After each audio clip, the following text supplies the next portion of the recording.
Hi everyone, welcome to my channel. So in today's video, we are going to discuss the topic of torque. Okay, so basically we'll see how to calculate torque. अब torque क्या होता है, torque का formula क्या होता है, torque हर जगह पे आप लोगों ने पढ़ा होगा, टॉर्क का डेफिनेशन एग्जाम में आया होगा, तो आप लोगों ने लिखा था torque is turning effect of force. Okay, और टॉर्क का फॉर्मूला क्या हो गया, tau equal to are cross F. But ये सिर्फ डेफिनेशन और formula is not physics. Okay, मतलब टॉर्क का कॉन्सेप्ट प्रॉब्लम्स में कैसे अप्लाई करना है वो चीज़ें हम लोग डिस्कस करेंगे. नाउ फर्स्ट ऑफ ऑल, मतलब जो टॉर्क जो आप लोगों को पता है वो आपको पता है कि tau is equal to are cross F होता है. ठीक है, बट सिचुएशन में इसको कैसे अप्लाई करना है, तो मान लीजिए कि ये आपका एक रिजिड बॉडी है. For this rigid body suppose इस पॉइंट में फोर्स इस डायरेक्शन में एक्ट कर रहा है, दिस इज फोर्स एफ. ठीक है, और जो हम लोग टॉर्क कैलकुलेट कर रहे हैं वो अबाउट दिस पॉइंट कैलकुलेट करना है, अबाउट पॉइंट ओ. ठीक है, सो यहां पे जो ये आर है, r position vector r, it defines the position of point of application of force. तो फोर्स कहां पे एक्ट कर रहा है, suppose this is point P, तो ये जो पोजीशन वेक्टर आर है, it is the position vector of point P with respect to origin, with respect to origin O. मतलब जो टॉर्क कैलकुलेट कर रहे हैं वो हम लोग कैलकुलेट कर रहे हैं अबाउट ओ. ठीक है, so now we are calculating tau about ओ.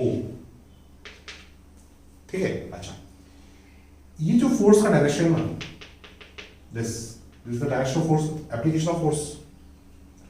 सो ये जो डायरेक्शन है, this is called line of action, line of action. ठीक है, अब ये जो point about which torque calculate कर रहे हैं ओ, वहां से जो लाइन ऑफ एक्शन है उसका जो परपेंडिकुलर डिस्टेंस है, ये डिस्टेंस. ठीक है, ये हमको डिफाइन करना है. ठीक है, टॉर्क कैलकुलेट करते समय ये परपेंडिकुलर डिस्टेंस हमको चाहिए. तो ये कैसे निकालेंगे, सी आर का जो डायरेक्शन है, this is the direction of R, position vector इस तरफ है, फोर्स इस तरफ है, तो आर और एफ के बीच में जो एंगल है वो एंगल है थीटा.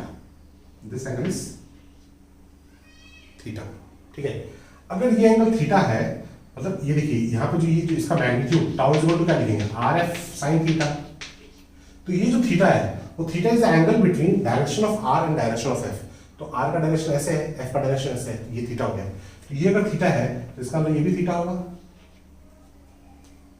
ठीक है, अच्छा, ये अगर आर है तो यहाँ पे ये क्या हो जाएगा, ये आर कॉस थीटा होगा, ये क्या हो जाएगा, ये आर साइन थीटा होगा. ठीक है, so this is R sine theta. So this R sine theta is the perpendicular distance of the point about which torque is to be calculated and the line of action. तो जो torque है वो actually product है force and this perpendicular distance R sine theta, और इसी को हम लोग लिख सकते हैं tau is equal to are cross F. यहाँ पे टॉर्क कैलकुलेट करते समय हमको क्या क्या चाहिए, इंफॉर्मेशन चाहिए. एक चाहिए कि फोर्स किस डायरेक्शन में एक्ट कर रहा है, मतलब लाइन ऑफ एक्शन, फोर्स कितना है और उसका डायरेक्शन किस तरफ है.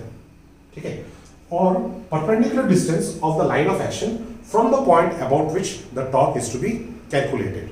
ठीक है, अच्छा, अब दूसरी चीज क्या है, ये जो टॉर्क है, this torque is a axial vector, axial vector, that means it is a vector quantity and it is a axial vector, means it is its direction is along the axis of rotation. So that means torque जब हम लोग calculate करेंगे तो हमको इसका direction भी पता होना चाहिए.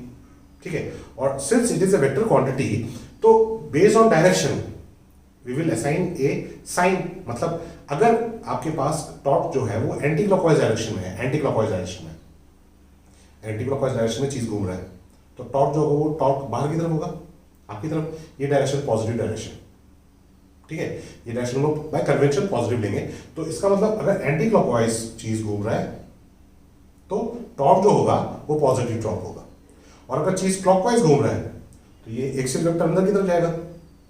ठीक है, तो ये नेगेटिव डायरेक्शन होगा, तो उस केस में टॉर्क नेगेटिव होगा. ठीक है, सो मतलब अगर एंटी क्लॉकवाइज है तो टाउ पॉजिटिव है, अगर क्लॉकवाइज रोटेशन है तो टाउ नेगेटिव.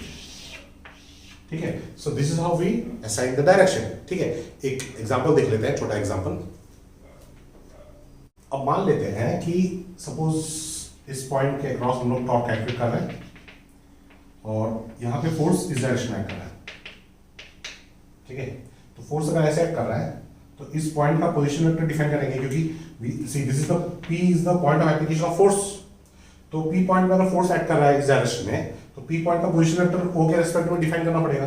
तो इसका मतलब ये जो होगा दिस इज वेक्टर R, ठीक है। मतलब टाउ के फॉर्मूला में जो R क्रॉस F था, तो ये R ये वेक्टर होगा, ठीक है। अच्छा, यहाँ पे फोर्स इस डायरेक्शन में एक्ट कर रहा है, तो ऑब्जेक्ट कैसे रोटेट करेगा? ऐसे रोटेट करेगा एंटी क्लॉकवाइज डायरेक्शन में। एंटी क्लॉकवाइज डायरेक्शन में अगर करेगा तो क्या हमने बोला था कि टॉर्क पॉजिटिव होगा, ठीक है।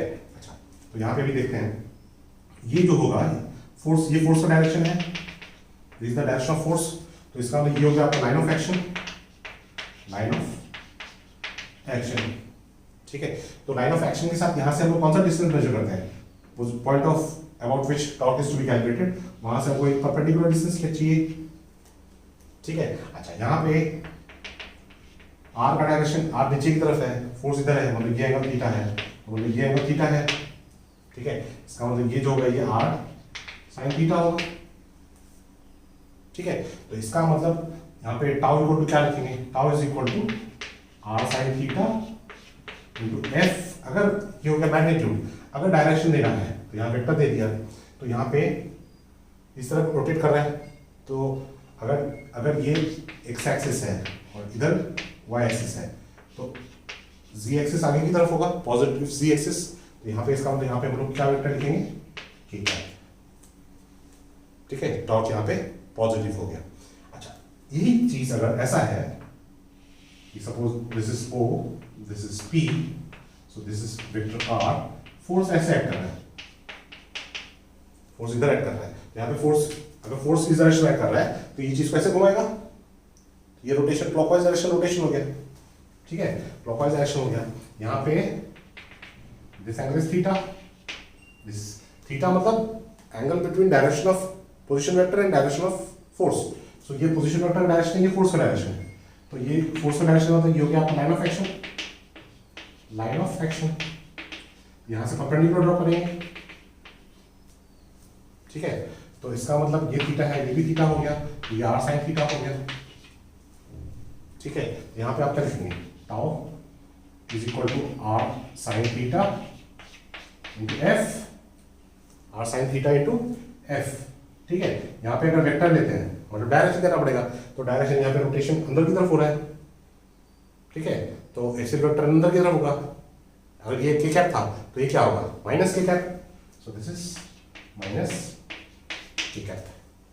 मान लेते हैं कि this is your x axis, this is y axis, a projectile is projected with velocity u, theta is the angle of projection, ठीक है। this is the trajectory, this is the highest point, ठीक है। तो highest point में जो projectile का अगर मास m है तो वेट नीचे की तरफ एक्ट करेगा mg, ठीक है। तो कैलकुलेट करना है torque due to weight at highest point about point of projection, point of projection, about point of projection, मतलब point of projection ये हो गया, ठीक है। तो यहाँ पे फोर्स का ये this is the force, so ये this is the direction of the force, this is the direction of force, this is energy, ठीक। अच्छा, अभी टॉर्क का एक्सप्रेशन क्या था? Tau is equal to R sin theta into F। अभी जो R sin theta था, ये R sin थीटा क्या था? R sin थीटा मतलब फोर्स का डायरेक्शन जो उन्होंने लिया था, that was the line of action, ठीक है। तो हम लोग जिस पॉइंट के अबाउट टॉर्क कैलकुलेट करना है, वहां से हम लोग परपेंडिकुलर डिस्टेंस लेते थे, और वो जो परपेंडिकुलर डिस्टेंस था वो R sin थीटा था। तो मतलब यहाँ पे जो परपेंडिकुलर डिस्टेंस होगा ये वाला होगा डिस्टेंस, ठीक है। अब यहाँ से यहाँ तक तो ये रेंज होता है, तो ये जो डिस्टेंस होगा क्या ये हाफ रेंज नहीं होगा? तो इसका मतलब यहाँ पे जो R sin थीटा टर्म है वो क्या होगा? R/2, where R is the range। अब रेंज का फॉर्मूला क्या होता है? R is equal to u square sin 2 theta by g। तो R/2 मतलब ये 2g हो जाएगा, ठीक है। अब टॉर्क इक्वल टू क्या हो जाएगा? ये R sin थीटा क्या है? ये है, ठीक है। So this is u square sin 2 theta by 2g। Multiplied by F, F क्या है mg, so this is the expression for the torque. ठीक है, एक और क्वेश्चन करके देखते हैं। Now in this question you have this force F is equal to 5√3 I cap plus 5 J cap Newton. Okay, this force is acting at this point in this direction, making an angle 30 degree with the horizontal. ठीक है, फिर this is point A, this is point B और this is the origin। इस point का coordinate है 1,1। ठीक है, अब मान लेते हैं कि आपको कैलकुलेट करना है टॉर्क अबाउट ओरिजिन। ठीक है, टॉर्क अबाउट ओरिजिन। ठीक है, टॉक अबाउट ओरिजिन। तो यहां पे देखिए फोर्स जो है वेक्टर फॉर्म ऑलरेडी दिया हुआ है। टॉर्क का formula r cross f। r किसका पोजीशन वेक्टर है? Position vector of the point of application of force. ठीक है, तो tau about origin is equal to क्या लिखेंगे? अब इस पॉइंट का position vector with respect to origin क्या होगा? अगर कोऑर्डिनेट दिया है 1,1 तो क्या हो जाएगा? 1 I cap plus 1 J cap, है कि नहीं? क्रॉस F, F हो गया 5√3 I cap plus 5 J cap. ठीक है, अच्छा, तो अब इसको अगर सिंप्लीफाई करते हैं तो torque about O, so 1I, ये तो क्रॉस 0 हो जाएगा। 5 I क्रॉस J क्या होता है?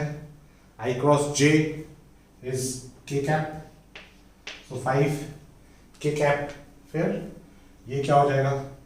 प्लस 5√3 J क्रॉस I क्या हो जाएगा? Minus K cap. ठीक है, ये क्वांटिटी 0 हो गया, so tau O is equal to 5 minus 5√3 K cap newton metre. ठीक है, मतलब मान लेते हैं कि x जो है ये मीटर में है, y भी मीटर में है, कोऑर्डिनेट 1 मीटर 1 मीटर। सो इस केस में टॉर्क क्या हो जाएगा? 5 माइनस 5√3 ठीक है। मैंने पूछ लिया torque due to same force about A। ठीक है, तो अबाउट A है तो तब हमें वेक्टर ये वाला ये पोजीशन वेक्टर लेना पड़ेगा। ठीक है, तो इसके लिए क्या हो जाएगा? Torque about A is equal to y coordinate क्या होगा? 1, तो मतलब ये सिर्फ 1 J cap cross 5√3 I cap plus 5 J cap newton metre. ठीक है, सो ये क्या हो जाएगा? Tau A is equal to minus 5√3 K cap. So this is how you can calculate torque. ठीक है, अब यहाँ पे मतलब बेसिक कॉन्सेप्ट क्या है कि देखिए आप सिचुएशन देख लीजिए कि अगर आपको tau is equal to r cross f, अगर f वेक्टर में दिया हुआ है, वेक्टर फॉर्म है जैसे यहाँ पे, तो r को वेक्टर फॉर्म में एक्सप्रेस कर लिया और टॉर्क कैलकुलेट कर लिया, direct r cross f cross product निकाल लिया। ठीक है, और या फिर क्या कैलकुलेट किया?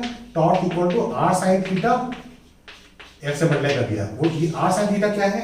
Perpendicular distance from the point about which the torque is to be calculated and the line of action. ठीक है, so using these concepts you can handle problems on torque. ठीक है, so I hope this video will be beneficial to you. ठीक है, so with this I end this video. My best wishes. Good luck.